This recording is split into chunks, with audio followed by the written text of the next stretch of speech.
Nah, teman-teman bisa perhatikan di sini. Ini adalah contoh soal dari tes kepribadian. Kita bisa lihat di situ bahwa dari semua jawaban tidak ada jawaban yang salah. Namun, dari kelima jawaban itu memiliki bobot nilai yang berbeda-beda, yakni dari 1 sampai dengan 5. Harapannya teman-teman bisa menjawab dengan jawaban yang memiliki bobot 5 ya. Sehingga pada saat nanti seleksi di...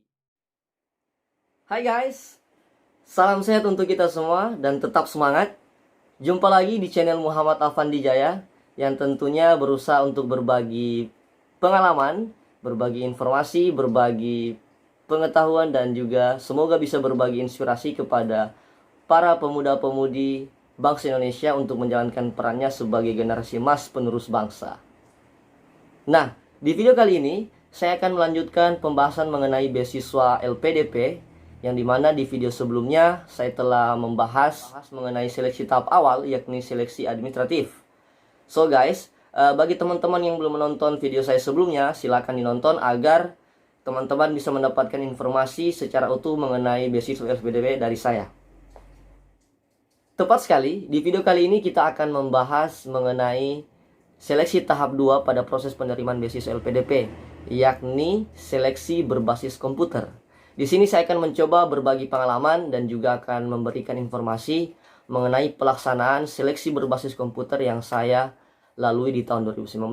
Nah, saya ingin menginformasikan bahwa di tahun 2019 kemarin saya mengikuti seleksi berbasis komputer di Surabaya, tepatnya di Kantor Regional 2 BKN Surabaya pada bulan Agustus, di batch kedua penerimaan beasiswa LPDP tahun 2019. Berdasarkan pengalaman tersebut, di sini saya ingin mengingatkan kepada teman-teman untuk mempersiapkan mental, fisik, dan latihan-latihan yang ekstra terkait soal-soal yang akan diujiankan pada proses seleksi berbasis komputer ini. Karena pada proses seleksi berbasis komputer ini, pelaksanaannya itu sangat ketat. Dan juga kita akan melewati 3 jenis ujian. Di antaranya ujian tes potensi akademik dan juga tes kepribadian. Kemudian di sesi akhir kita akan menjalani on the spot writing atau membuat esai. Because of that, saya akan mencoba berbagi tips dan trik kepada teman-teman untuk menaklukkan seleksi berbasis komputer, yang mana tips dan trik ini saya rangkum bersama beberapa teman-teman AWRD LPDP lainnya dengan tujuan untuk membantu teman-teman yang ingin menjadi penerima beasiswa LPDP di tahun-tahun selanjutnya. So guys, nonton sampai habis video ini. Semoga video ini bisa bermanfaat untuk kita semua. Baik, kita masuk pada pembahasan ujian yang pertama, yakni tes potensi akademik. Di mana tes potensi akademik ini ada 60 soal, terdiri dari 30 soal verbal, 15 soal numerik, dan 15 soal penalaran. Waktu pengerjaannya 90 menit. Nah, saran saya, teman-teman, dalam mempersiapkan diri untuk mengikuti tes potensi akademik ini, sering berlatih dari buku-buku yang berstandar Bappenas, karena tingkat kesulitan dari setiap soal yang ada itu beragam. Nah, saya juga menyarankan teman-teman untuk mengenali soal-soal yang mana teman-teman sukai atau disesuaikan dengan kemampuan, dan itu yang akan dipermantap. Seperti pengalaman saya kemarin, karena saya menyadari saya agak lemah di matematika, maka saya memperkuatnya di verbal.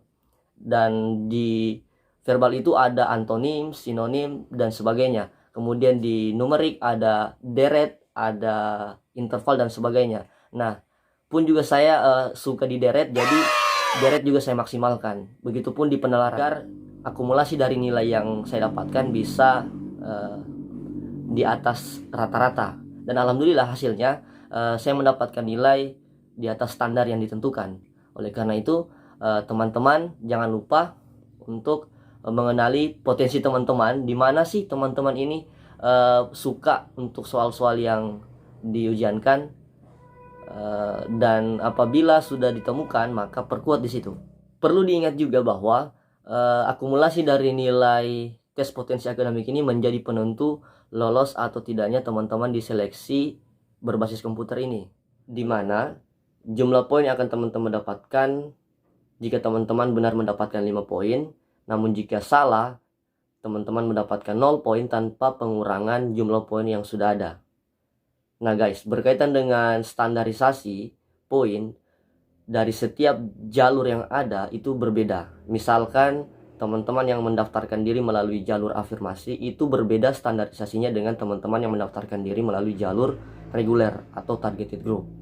Nah, di sini saya ingin menekankan kepada teman-teman atau mengimbau untuk mencapai standar poin dari seluruh jalur yang ada. Itu 210. Jadi jika ada 60 soal, maka teman-teman minimal harus benar 42 nomor soal sehingga mendapatkan nilai 410. Nah, walaupun teman-teman misal mengambil jalur afirmasi yang standarisasinya itu di bawah dari itu, saya harap teman-teman juga tetap mencapai nilai terbaik, karena jika teman-teman memiliki nilai di atas standarisasinya, itu juga menjadi poin tambahan untuk teman-teman diterima sebagai penerima beasiswa LPDP. Oleh karena itu guys, saya harap teman-teman bisa sering-sering berlatih mandiri di rumah dengan buku yang berstandar Bappenas. Oke? Baik, sekarang kita masuk membahas ujian kedua pada seleksi berbasis komputer, yakni tes kepribadian atau LPDP menyebutnya soft kompetensi. Nah, tes ini menekankan pada konsistensi dari jawaban-jawaban yang akan diberikan. Terdiri dari kurang lebih 50 soal dengan durasi waktu 30 menit. Teman-teman harus mampu memberikan jawaban secara konsisten karena ada beberapa soal yang maknanya sama tapi dengan bahasa yang berbeda. Kira-kira seperti itu. Nah, dari pengalaman saya, selain kejujuran dibutuhkan dalam menjawab pertanyaan ini, tapi saya juga menyarankan teman-teman harus memposisikan diri sebagai abdi negara atau sebagai pegawai, sehingga teman-teman bisa memberikan jawaban yang ideal sesuai dengan posisi itu agar mendapatkan nilai yang tinggi. Karena dalam tes kali ini tidak ada nilai, atau maksud saya tidak ada jawaban yang salah. Tidak ada jawaban yang salah. Semua jawaban itu benar tapi memiliki bobot poin yang berbeda-beda. Dari jawaban A sampai E itu memiliki poin 1, 2, 3, 4, dan 5. Nah, diharapkan teman-teman mampu menjawab dengan poin yang 5 itu. Nah, teman-teman bisa perhatikan di sini. Ini adalah contoh soal dari tes kepribadian. Kita bisa lihat di situ bahwa dari semua jawaban tidak ada jawaban yang salah. Namun, dari kelima jawaban itu memiliki bobot nilai yang berbeda-beda, yakni dari 1 sampai dengan 5. Harapannya teman-teman bisa menjawab dengan jawaban yang memiliki bobot 5 ya. Sehingga pada saat nanti seleksi di tahap akhir, nilai teman-teman itu tinggi dan bisa meluluskan teman-teman. Amin. Baik, sekarang kira-kira mana sih bobot jawaban yang bernilai 5? Tepat sekali. Jadi jawabannya adalah E ya, yang memiliki bobot 5. Oke, semoga teman-teman bisa memahami dan jangan lupa terus latihan, karena di seleksi ini juga mengenai waktu itu penting. Jadi bagaimana teman-teman manajemen waktu dalam mengerjakan soal itu sangat penting. Dan cara yang paling efektif bagi saya untuk manajemen waktu dan memahami soal-soal tersebut adalah dengan memperbanyak latihan, sehingga teman-teman bisa mendapatkan nilai kepribadian yang tinggi. Perlu diingat juga bahwa tes kepribadian ini tidak menentukan lolos tidaknya teman-teman dari seleksi tahap 2, yakni seleksi berbasis komputer ini. Namun, tes ini sangat berpengaruh lulus tidaknya teman-teman pada seleksi tahap akhir, yakni seleksi substansi atau wawancara. Karena pada saat wawancara nanti, teman-teman akan ditanyakan kembali dengan pertanyaan yang sama walaupun bahasanya berbeda, tapi memiliki makna yang sama. Oleh karena itu, jangan sampai meremehkan ujian tes kepribadian ini ya. Meskipun tidak menentukan kelulusan di seleksi berbasis komputer, namun sangat berpengaruh pada kelulusan di seleksi tahap akhir, yakni seleksi substansi atau wawancara. Baik, tidak terasa kita sudah masuk pada pembahasan ujian yang ketiga, yakni on the spot writing atau esai. Nah, based on my experience, pelaksanaan on the spot writing ini dilakukan setelah selesai ujian tes kepribadian. Jadi langsung ya. Nah, ketika teman-teman enter maka waktu berjalan untuk on the spot writing. Jadi durasi waktunya itu 30 menit dengan diberikan satu topik pembahasan, dan topiknya itu dibagi secara acak. Nah, topik ini berkaitan dengan isu-isu terbarukan Indonesia.